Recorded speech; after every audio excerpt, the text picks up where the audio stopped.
Roll sound.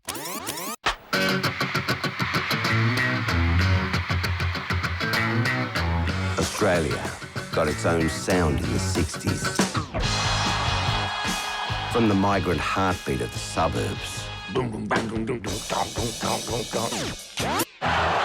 That is nothing short of an obscenity.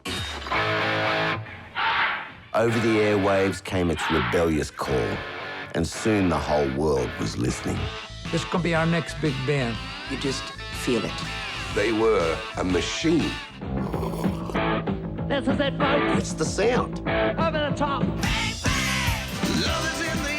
It was the sound of a generation, born from a musical family. Alberts. Alberts again.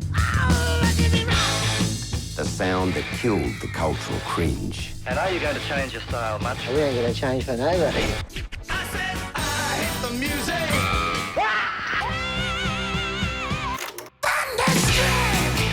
The Albert sound.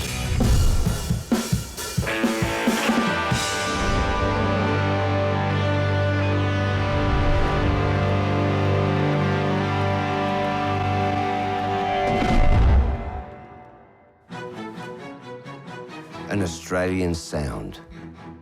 In the 60s, there was one man who thought it was possible, who quietly produced this loud music into being. He had this thing about putting Australia on the map musically, you know. Sometimes looked like an undercover policeman trying to be groovy, you know. He didn't live the rock and roll life. Ted was very serious, a very polite man, a guy that wore a tie. Ted Albert was born into a musical dynasty. The Alberts' empire was built on publishing the American songbook. But Ted had a rebel's dream. He wanted Australia to have its own modern songbook. For Teddy, I think it was what made him get up in the morning, really. Music was just a very big part of his life.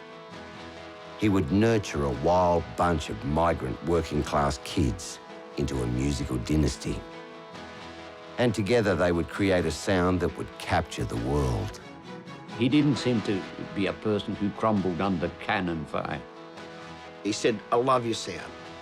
I love what you do.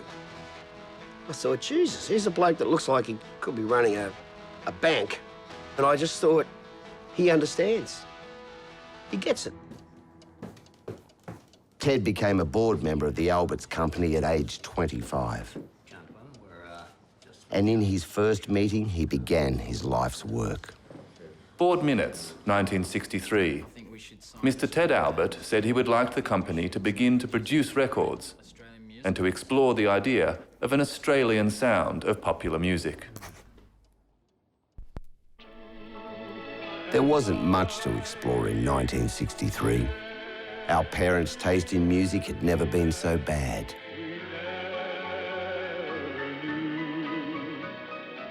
But somehow, Ted saw the change that was coming. What he didn't know was that same year a family had arrived in Sydney with a new sound in its blood. And their stories were about to intertwine.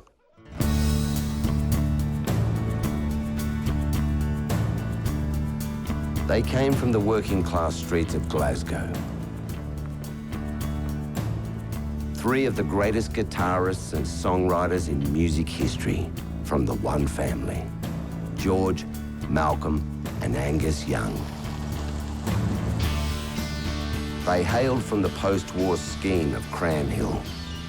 It was a tough place to grow up. But the Youngs never forgot where they came from. You've got to remember at this time, Glasgow has the coal industry, it has the shipyards, the air is thick and black, and it's into this atmosphere that the Young family kind of thrives in many ways because they're tough. And there's a lot of them. You know, there really is that clan mentality. Blood is everything. William and Margaret Young put 8 children onto those mean streets. Music ran in the blood. The whole family are musical. Their family was like my family in Liverpool. I'm from one of 10. 6 sisters and 4 brothers. The Youngs are from, I think, 1 of 50. They're terrible. There was people everywhere. You didn't know which one was the Young. For the youngest of the youngs, Angus, it meant he had plenty of music teachers.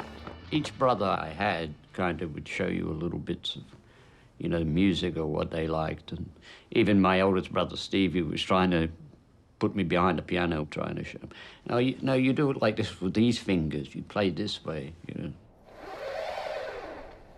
The big freeze of 1963 was the worst winter on record. The snow was 8 feet deep.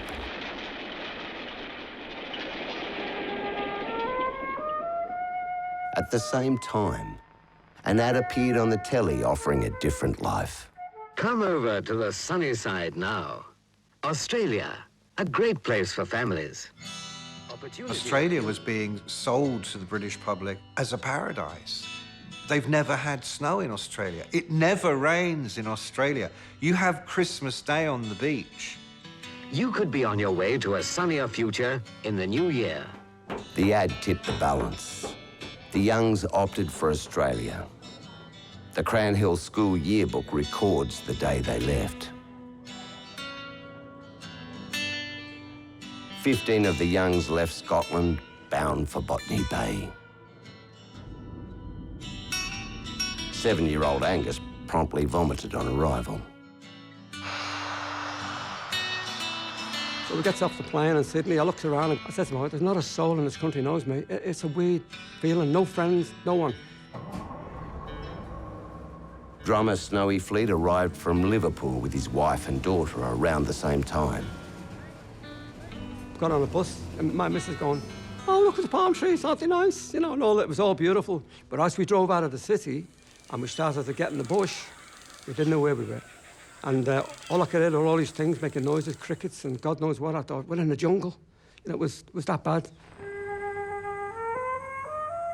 The young family were wondering why they'd left their beloved Scotland. Sydney rained for 6 solid weeks after the Youngs arrived. They would wake to find snakes in their dry bedding, escaping the wet floor of their new home. It's been suggested that bad weather makes people moody and irritable. But is that an excuse for a punch-up?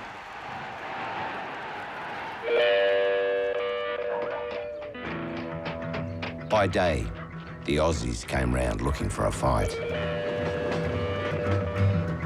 When he wasn't scrapping with the locals, the 5th son, 16-year-old George Young, was playing music in the hostel's wash house. He met a brilliant lead guitarist from Holland, whose name he couldn't pronounce. Johannes Vandenberg became Harry Vanda, thanks to George. The Australia they'd landed in was primed for rebellion. In 1963, a third of the country was under 20. Kids everywhere were ready to explode. I can't get no satisfaction. All they needed was a soundtrack. I think the adults criticise us all the time, and they forget that once they were young, they like to do crazy things too. They just criticise us, but because we're trying to have a bit of fun. Albert's was the last company you'd expect to deliver the soundtrack of a generation. The company founder, Jacques Albert, hailed from Fribourg, Switzerland, a civilised, tidy town. Oddly quiet, this birthplace of a rock and roll dynasty. Jacques had emigrated to Sydney with nothing but his young family and the clothes on his back. His young wife died, but J. Albert and son went on to flourish.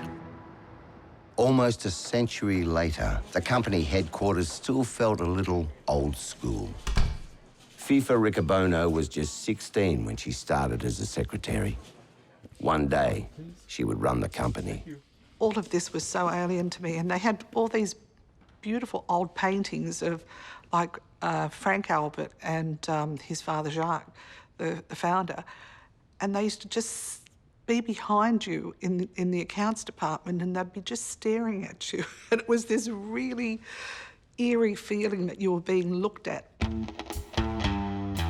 Behind the decor, Ted Albert was plotting revolution, and he now had a green light from the board. The company would sign artists write and produce records aimed at capturing the new rock and roll audience. It was Ted's chance to put his stamp on the old firm.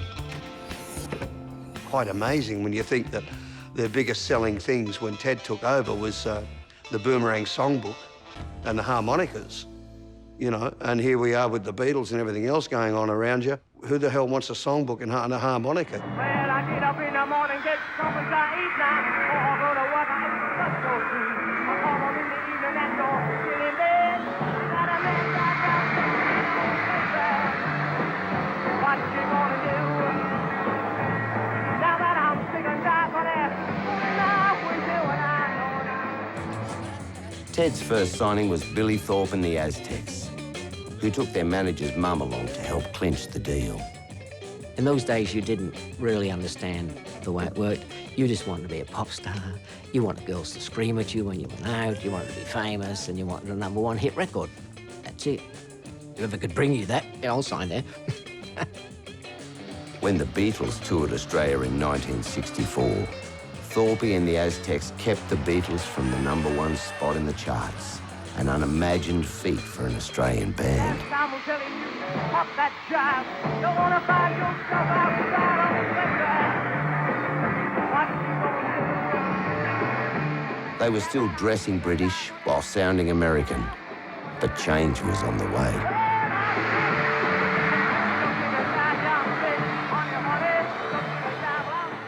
Ted did just have this uncanny knack for picking a hit. He listened to a lot of the music coming out of overseas, so he was very keyed into what was happening.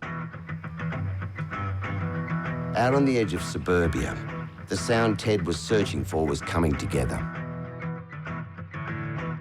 George and Harry had found a baby-faced singer who had a gift for a catchy lyric.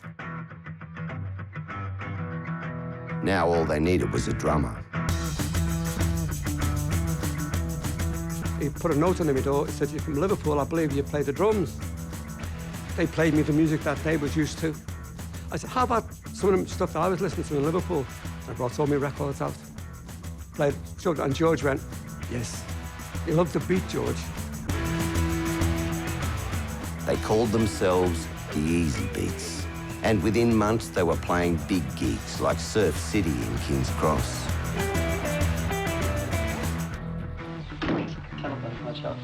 Thank you. Hello. That's our manager. Oh, yes. They hired a real estate agent for a manager in 1964. Mike Vaughan had one priceless connection. We've just made ourselves a good deal. He knew Ted Albert. The Easybeats were invited down to Radio 2 UW Theatre to audition for Mr. Albert. We were told to be on our best behaviour because this was a gentleman that was coming to see us. Not the sort of bloke that you swear in front of, you know what I mean? Well, not at least the first meeting, you know? And for us, it was like a proper performance in front of Ted. I mean, everything hung on it as far as we were concerned, you know?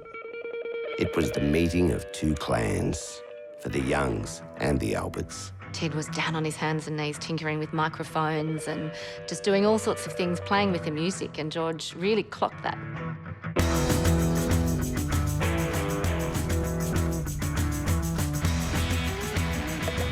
A close bond began that day, forged over music. He was a man who had a very extraordinary understanding of sound and how it worked. And I think all the way back then, that relationship between Ted and the Easybeats was really born.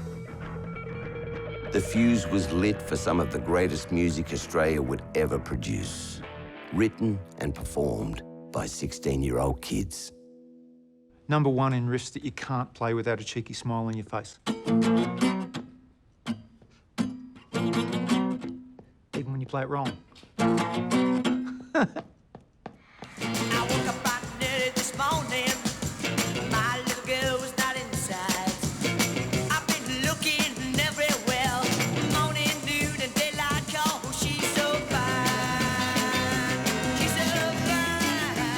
She's So Fine had all the ingredients of the new Australian sound.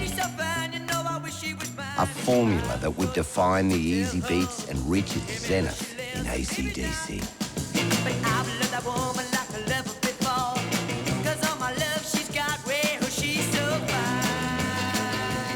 a killer riff that hooked you from the start.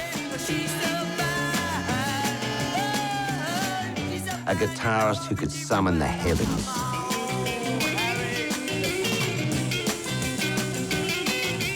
And a singer who discharged a casual air of rebellion.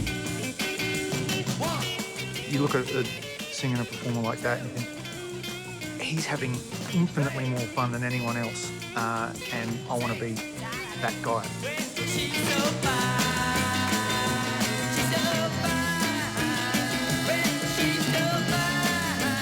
It was the soundtrack young Australia had been waiting for. Easy Fever began. We've done a show in Perth. We had 8,000 kids at the airport. And it was like that no matter where we went in Australia. Hotels, you go into your hotel after the show, you'd open a cupboard door and 6 chicks would fall out. And with all of that, Stephen had someone posted herself to Stephen in a box.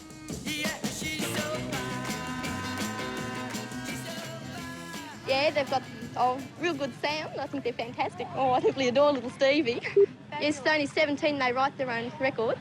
Yeah. Oh, they're the most fantastic group in Australia, I think. How do they compare with the Beatles? Oh, they're better by millions. They're better by millions. Australia became their oyster. There was a special chemistry at work. A band who could ignite the fire, teamed with a producer who could fan the flames. Ted Albert was convinced Australian music sounded too soft, and he produced the Easybeats loud. He said, I want to play you something, and can you tell me honestly what you think about it? And this song came out through these huge speakers. The whole office shook. And he said, what do you think? I said, Ted, you and I both know that we've just listened to an absolute, certain #1 hit record. And this big smile came out of his face, and it was Sorry by the Easybeats.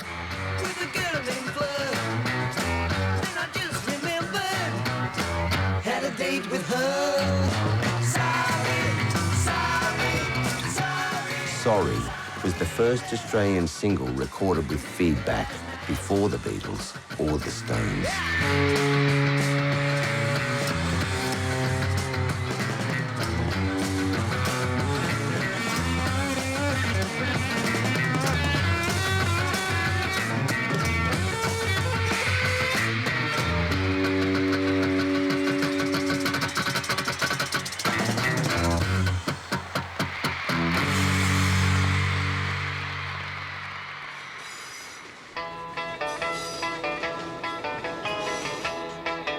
Fame chased them. A magazine had published where the young family lived in Burwood, causing a house invasion. They trampled youngster Malcolm trying to get at George. When 10-year-old Angus came home, it was mayhem. I just saw all these people. I saw police because they kind of barricaded it off. And I was trying to explain to a policeman, I'm saying, you know, I live there. Can I get in my house? And the policeman said, yeah, they're all saying that, fella. You know? Only a year out of Villawood Migrant Hostel, their lives had been transformed. The Easybeats were ready to take on the world. Ted agreed to back them.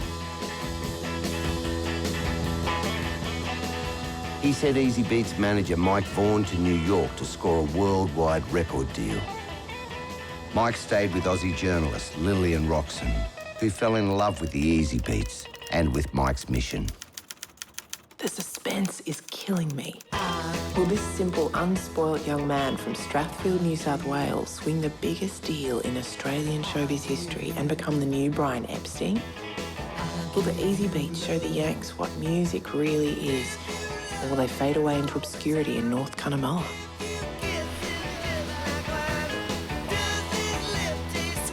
On the last day of the trip, Mike Vaughan signed a contract with United Artists. The Easybeats would record at the legendary Abbey Road Studios in London. Ted Albert would produce. the boys had a ticket to ride. They were poised on the edge of greatness. In the pop business, particularly in the 60s, the holy grail was to make it in swing in London. And of course, George being as he is, the leader of the group, and this incredible desire to always go further, that's where we're going to go. They left Australia as heroes, vowing not to compromise the sound they had created. And are you going to change much with your style of music in the pop world? No, it will be an Australian sound. We'll definitely try to get our own sound. Not a Beatles sound, our Rolling Stones sound. It was a golden place and time to be in a band. A youth revolution was in play. All the world's talented musicians were heading there. The London scene was so great. You know, I could literally fall out of my door and go and see Ike and Tina Turner. I think I was sweated on by Tina Turner. The Easies had left Australia to mass hysteria. Now, they were nobodies. There was hundreds of bands, all wanting a microphone. What can we contribute to all of this? How can we make ourselves so different? And we did everything possible to sort of fit in fast and sort of, you know, and come up with a hit. Ted flew in from Oz, and sessions began at Abbey Road. This was going to be their international breakthrough.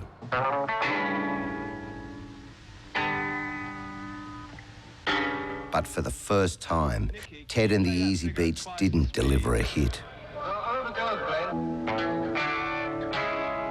United Artists thought the songs were way too simple, and they blamed Ted. It was just a different game. It wasn't Australia anymore. You know, they were now trying to impress the world, and it was quite elusive trying to find the big hit that was needed.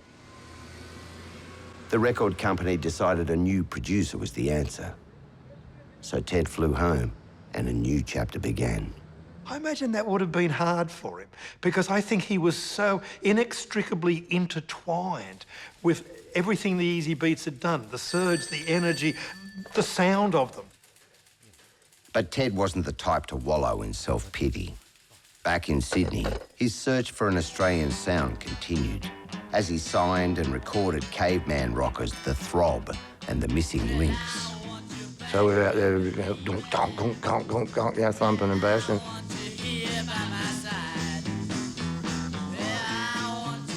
Ted produced them into the charts. I mean, we were arguably the first long-haired band in Australia, and it wasn't, you look at far, it wasn't that long, but we used to get chased out of suburbs with irate mobs. To come out with Billy Thorpe as the first one, and The Missing Links and The Throb and the Easybeats, how fantastic is that? You know, at a time when you're just starting something brand new. Ted sent money to London, where the Easybeats were being put through the ringer. They were told a more sophisticated sound was needed for the UK market, and Stevie Wright's lyrics were too naive. George had to tell his friend Stevie that he would no longer be writing songs with him, that it would be Harry Vanda from now on. We were expected to write a hit song. So Harry and I, we locked ourselves in this room for 3-4 months to write a hit song. Hitmaker Shel Talmy, who worked with the Kinks and The Who, took over as producer. George took his gear down and played all the tapes. And the guy came on, nah. Have you got anything else? So George said, I've got this little riff I'm working on. 3, 4.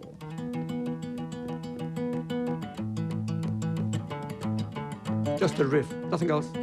Went in, no lyrics, just a riff. And he went, I like that. Go away and finish it and bring it back. Let me hear it finished. George and Harry were struggling to nail it, so they went to the pictures. The pre-feature was a short about an a cappella group called the Swingle Singers.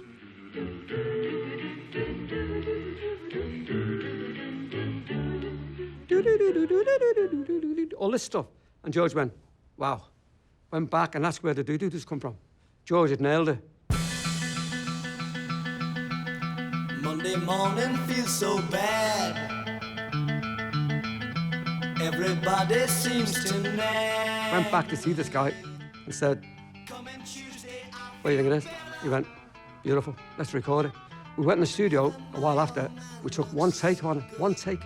He went, right, next. We're all going, was that it? One take it was, and he done it.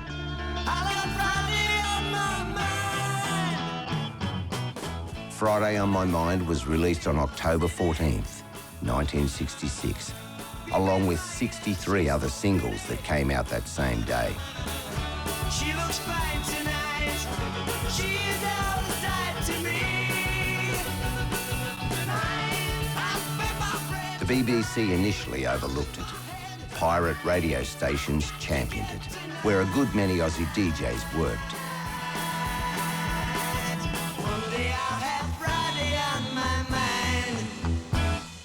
Finally, through November, it started to climb the charts. They were to support the Four Tops, Cream, the Rolling Stones, and the frenzy began again. The chicks went ballistic.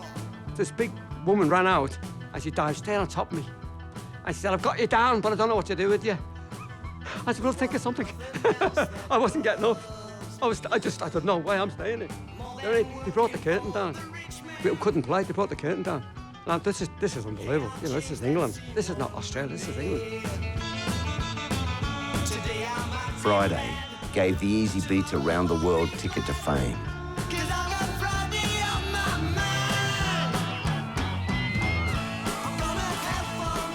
On the jukebox at Max's Kansas City, the coolest club in the world, Lou Reed played the Easybeats every night. It just fell together like a dream, you know, like that doesn't happen every day. Everything about it is just brilliant. It was kind of their Bohemian Rhapsody.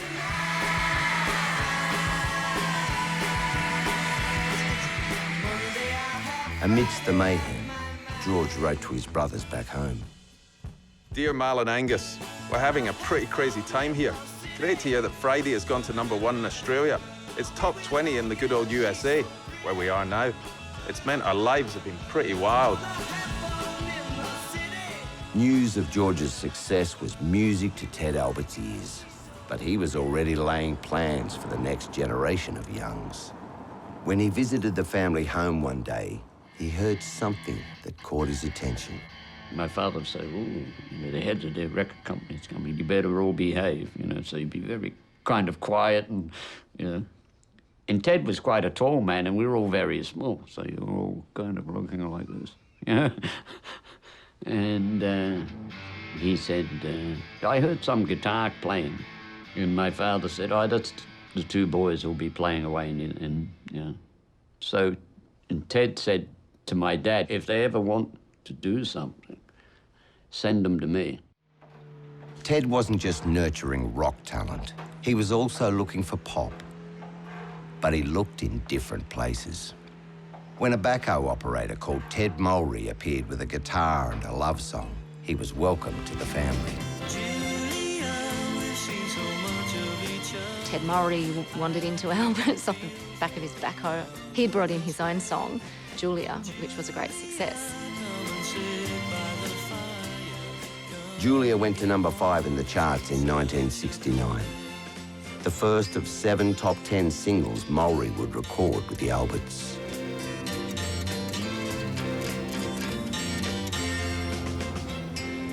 Back in London, the Easybeats set their minds to what comes after Friday. So now we're in a position to be internationally recognized. And now that this is so, we can start to write music that could set a trend.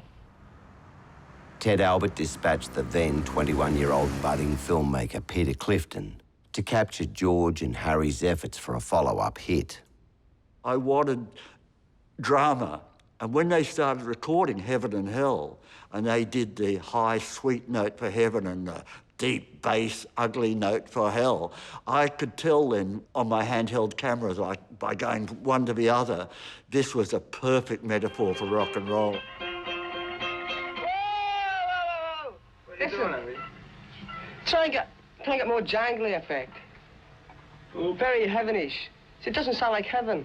As they struggled to find a new popular sound, Clifton recorded the drama. Heaven is in your eyes. The moon. No, Steve, try and make it, try and make it sound beautiful, Their heart was in writing simple rock and roll R&B based songs. And the kind of classic mistake that most bands make is, as the rest of the world changes, you change your music. I mean, the Beatles were obviously becoming more complex, and so everyone, I guess, thought, well, maybe we should show that we can do the same thing.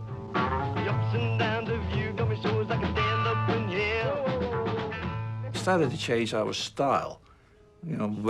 We got more complicated, got far more diverse, all that sort of stuff. They tried everything from reggae to psychedelia, to what George later described as cornball schmaltz shit, trying to keep up the momentum of Friday on My Mind.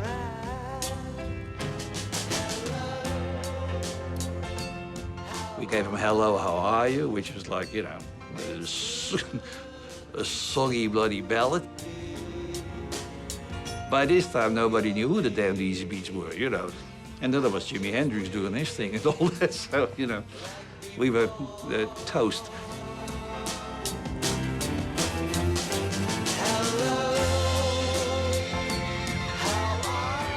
Australian music's greatest band had been pulled in so many different directions and had been ripped off by so many promoters that they called it a day. It was time to come home. Roll sound. Steve, how have things been in England over the last couple of years? How do you mean, how have things been? Well, since you were in Australia in '67, how's the group progressed since then? Progressed? Yeah. Well, being in England, we've taken in a lot of influences. Alcohol.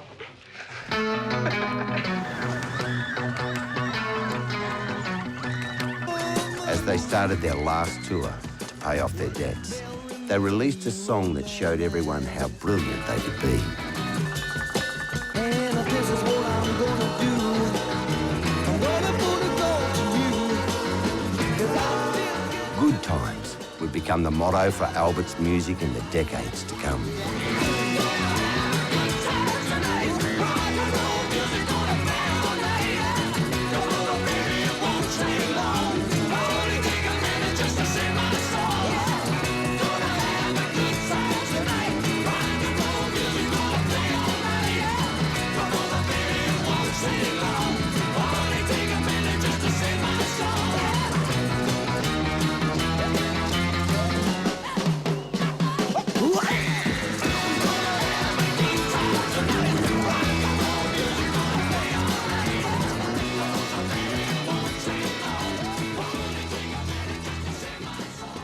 As the Easybeats disbanded, Harry made sure the next generation would continue what they'd started, handing down his beloved Gretsch Firebird to George's younger brother, Malcolm.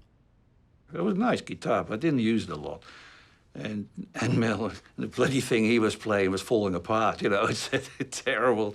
I said, Jesus Christ. And then he was, and he was such a hot little player anyway, so I thought, well, he deserves a good guitar, And so here it is. Best investment I ever made. What can I say? If I'd known that, I would have given him more than one. Ted had his ear on the future too. He gave Mal a tape recorder, and Mal would get like a couple of cardboard boxes and say, right, you just bang this when I tell you. So I'd have to try and tap along, and he'd go, now, try and keep time, for him. Yeah.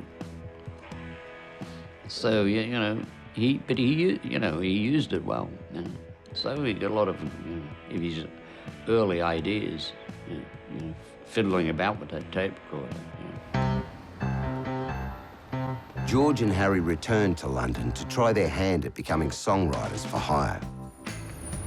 Ted Albert knew he hadn't heard the last of them. Look, we had a few rough years in London where we, you know, really had to pull all stops out to make the rent, you know. And so we did sessions, we did anything. Ted helped them set up a small studio. And for 4 years, the pair wrote songs and absorbed the 70s London music scene. Outsiders, sure, but they were learning how this world worked and sending songs home. Ted realised that Harry and George could write and produce great pop music, which he needed to make Alberts a success.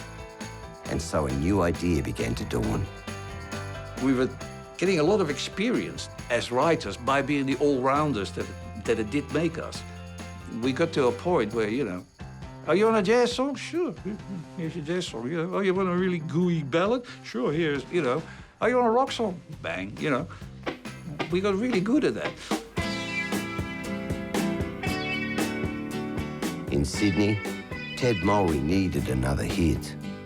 It's everywhere.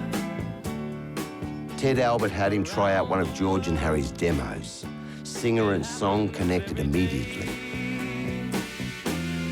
Falling in love again. Falling in love again. I lost my heart again. And the production was Ted Albert back to his brilliant best, complete with sitar. It's what to do and where to go. It wasn't the raw rock sound he'd been forging, but it was perfect radio fodder. Falling in love again. Falling in love again. I lost my Falling in Love Again went to the top of the charts in the summer of '71. It was the beginning of a rich vein for Alberts, George and Harry's clever pop side. I lost my heart again in a wonderful world of my own. Writing a really good pop song that stays around for more than 7 seconds is not easy. It takes real skills. And they got onto something in their pop period which was unbelievable. It was almost like the light and the shade, the yin and the yang, and it was both coming out of this one place, Alberts. The songs were lining up. They just needed the singers. So Ted sent producer Simon Napier Bell into the Sydney and Melbourne clubs to find some. Superman was born and came into my life like a fire. For an early George and Harry soul classic called Superman, they found session singer Alison McCullum. I know I'm gonna have to get you trying just as hard as I can to get my Superman. Oh, Superman, yes I am. I'm gonna make you love me. It went top 10 in early '72.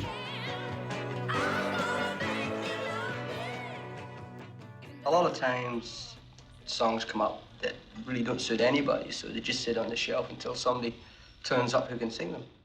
Alberts had already tried a few singers on a ballad called Pasadena, before Napier Bell met another Glaswegian called Young. Such a long, long way to Pasadena. He hadn't even heard him sing, but he had an eye for a good-looking chap and lucked out on the pop vocalist of a generation. I went to Alberts the next day with my blue overalls on, my hair down to my ass. I looked like I'd been dragged out of a rubbish bin. And I could still see Ted Albert's face when he sort of looked at Simon Napier Bell and gone, what have you got here? What have you dragged in? And that was when he sat behind the piano and started playing Pasadena, and I nearly fainted. I just thought, what? You want me to sing that? He said, yes, but in a very special way. Ooh, it's such a long, long way to Pasadena. gave me the demo and he said, I don't want to hear that other guy singing, which happened to be George Young. So I had to put the vocal exactly on top. And right at the end, actually, George is there singing it. So in actual fact, my first single was a duet.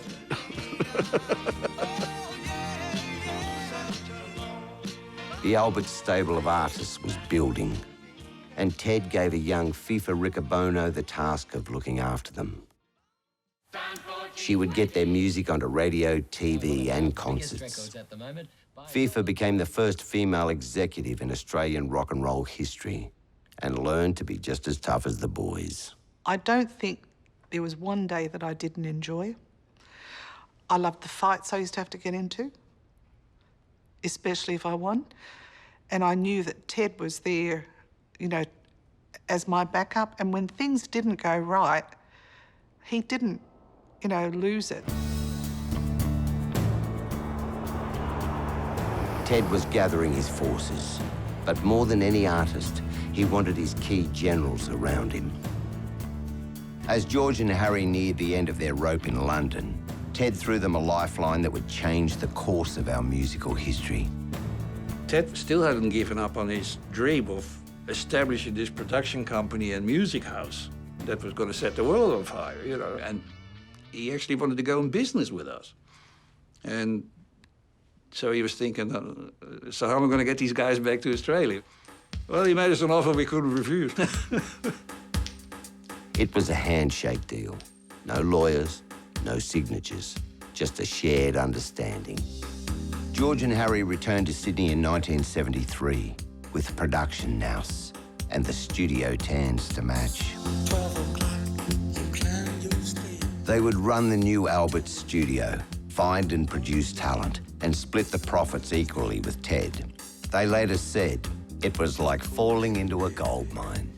I'd go down to the studio, and the studio was very dark, dimly lit, 2 orange lampshades, with George and Harry smoking, and I'd sit on the back lounge, and you couldn't see for smoke. You work during the night, don't you? Well, not through choice. Not through choice. What hour do you usually start? Midnight.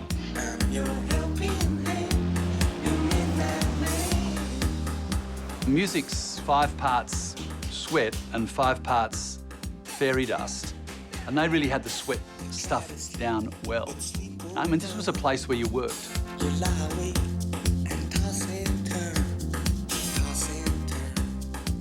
From years of working together, the differences in George and Harry's personalities melded into their songs.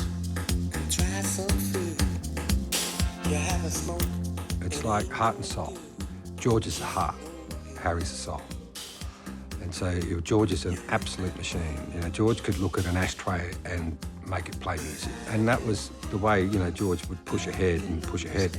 Harry tended to be a bit more laid back, sitting back there, rolling his drum cigarette. But where he was fantastic was he was the soul. When it came to feel, when it came to melodies, that's where Harry came in.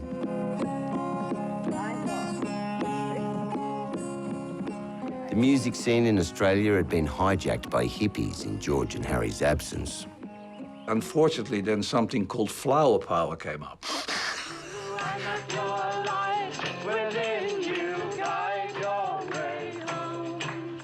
It was all about, amen, you know. Albert's music was about to leave the hippies eating dust. The teeny fans of pop had started to drink beer and fight. Once again, they were primed for rebellion. Harry and George had seen it all. They knew the highest of the highs and the lowest of the lows, and they set about doing it in a different way. They'd learned from some of their mistakes, and they developed this model with Ted Albert and Alberts. As a continuation of what the Easybeats could have been, they were going to produce something that really was something, and ultimately, of course, that was Akadaka. The next milestone on the road to AC/DC was the side project they'd begun in London, the Marcus Hook Roll Band. And it brought Angus and Malcolm Young together to record for the first time with their mentors. What did they do for you? George had got Mal in a couple of times doing stuff. And then he rung up home and he said, is Angus there? Tell him to get his guitar and come in the studio. I didn't know what I was supposed to do. And then George shows me a couple of licks of his riff that he wants to play. And I'm kind of trying to quickly learn it, and George just goes, okay, roll tape, 1, 2, 3, 4, and you're away. And by the time I've learned this riff, it's near the end of the song, you know. For years, George had boasted that his little brothers were better guitarists than anyone. Now was their chance to prove it.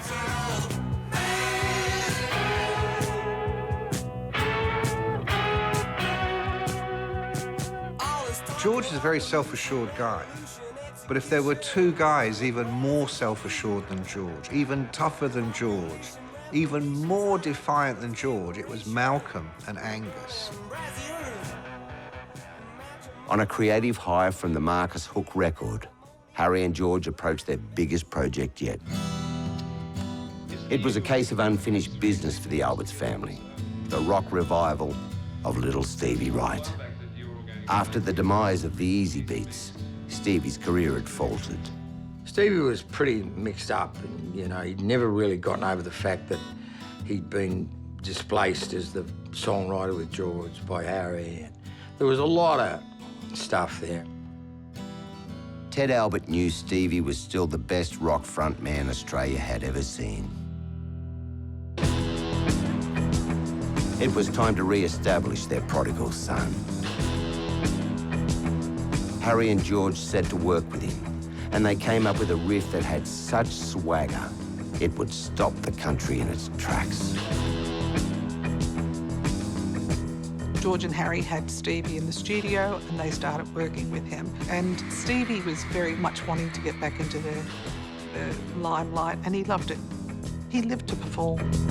I got some money in my pocket. I got the cockies in my hand. I got myself a couple of tickets to see a rock and rollin' band. Come on, girl, just get on your shoes. We're gonna hear some sounds. Come on, babe, you know there ain't no time to mess around. Evie, let your hair hang down. It was bogan Motown, Australia at its toughest and coolest. And Stevie Wright was just the man to sing us our song.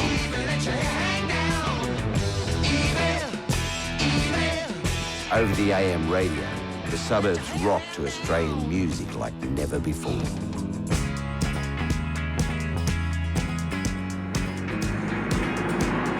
Oh, I thought it was a smash. It was revolutionary. And I mean, Harry and George, that was when they really hit their peak as producers and songwriters. At the time of its release, Evie Parts 1, 2 and 3 was over 11 minutes long, the longest single ever produced.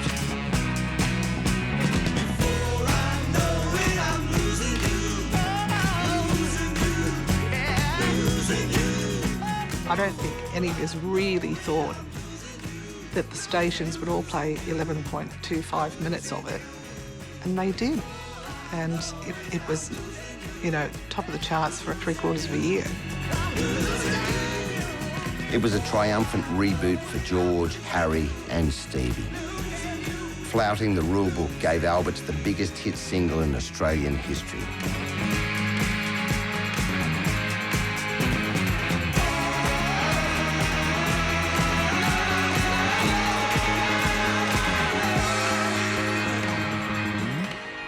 What a surprise.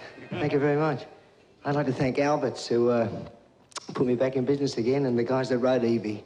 A big hand for Harry and George. Harry, Vanda and George Young. Thank you very much, everybody here, too. We played with Stevie Wright and his band when I was still a student at university and trying to figure out how to play rock and roll. And they were brilliant, you know, they were a fantastic band. But Stevie, to get himself going, jumped out of the car about 2 minutes before they were due to go on and smashed his head about 3 times up against the concrete pillar and then bounced on a stage with 3 handstands and a cartwheel and, you know, you got the party up. And I sort of went, wow, surely I don't have to do that every night. It was memorable. Stevie's album, Hard Road, promised to be a world beater. It was licensed in the US and UK, and artists like Rod Stewart covered songs from it.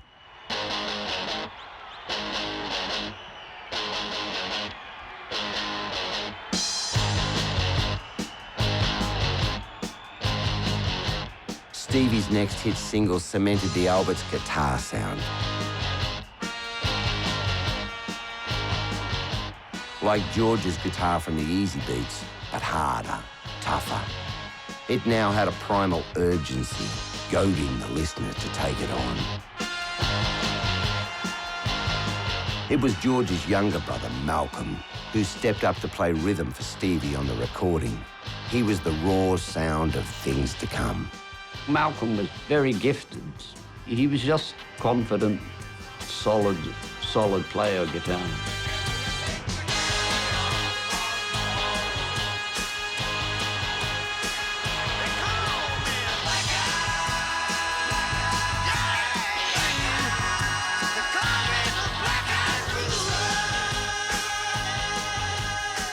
Off the back of Hard Road and Black Eyed Bruiser, Stevie performed to sold-out crowds in America and Europe and seemed unstoppable.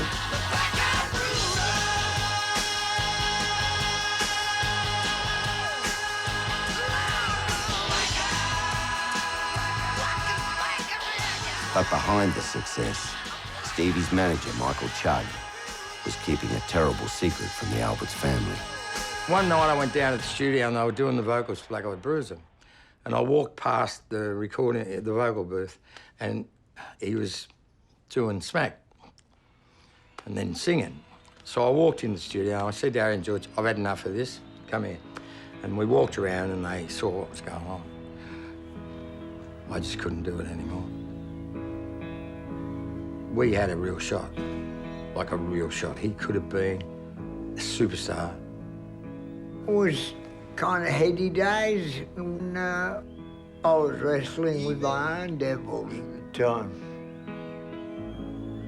Stevie's addiction spelled the end of his recording career with Alberts. He was so close, and we were so close twice.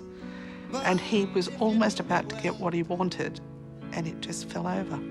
After years of struggle to get free of addiction, Stevie returned for the biggest concert in Australian history, the concert of the decade, and blew everyone away.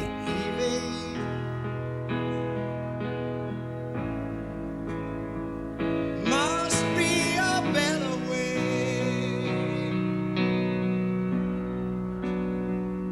to say the things I feel. The love I only know with you. When I first seen Stephen at Sydney Opera House, all those people, as far as I could see, I was so proud of him. That's the Stephen I work with, that's the Stephen I know. But today, I cannot listen to Evie. I try, I'm getting upset thinking about it. Gotta stop. Okay, can I leave that now?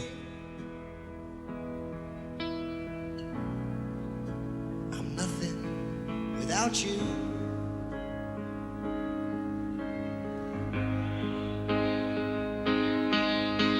And Evie,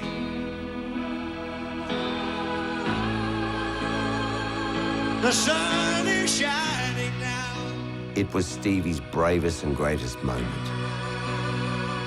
My eyes are open now. I see so much I never knew. That was our family. Everybody came into that. And it was a big time for Stevie. It was really all happening. I wanna thank you now. I do remember. It was just incredible to me.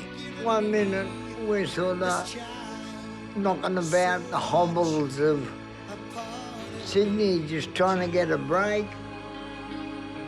I was close to 16, and next thing I got a father figure. Ted was like Brian Epstein of Australian music. And the next minute I'm appearing in front of 500,000 people.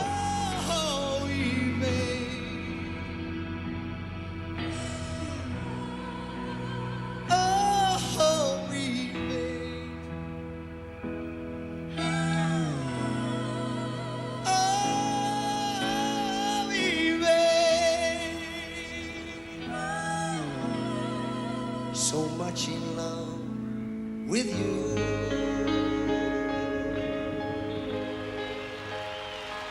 The Alberts musical family had come so close to cracking it overseas.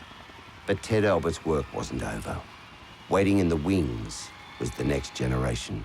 He said, you've got to put AC/DC on. And I said, who are they? And he said, George and Harry's young brothers. So we put AC/DC on at the Opera House as the opening act. And there began that story. They would be signed by Alberts in 1974, with a 16-year-old Angus Young on lead guitar and a frontman every bit as wild as little Stevie Wright. With older brother George and Harry Vanda at the helm, AC/DC were determined to prevail where the Easybeats had fallen. They were there to give everything they'd learned during their run in the 60s to this band that were going to take on the world in the 70s. Keep it real. Keep it direct. Don't go pretending you're something you're not. Be who you are, mate. And that's what AC/DC, that became their calling card. That became their ace up their sleeve. And for that, Malcolm and Angus absolutely have George Young to thank. The clan would have their day. Their bagpipes called the charge. The Alberts sound was about to storm the barricades.